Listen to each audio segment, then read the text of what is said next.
از بهر خداوند زبان را نفروشید. آن باعث موجودی جان را نفروشید. بازار برآرید هر آنچه به بساط است، اما شرف و شأن و ایمان را نفروشید.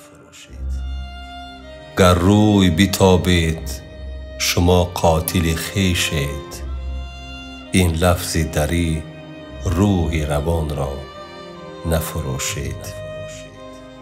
با شیوه بیگانه چرا فخر نمایید؟ حالا ز سران تاج کیان را نفروشید.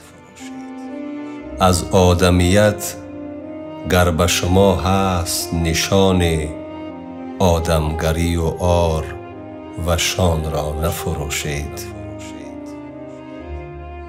در روز جزا پیش خداوند چی گویید؟ آن لفظ خوشی مادر جان را نفروشید.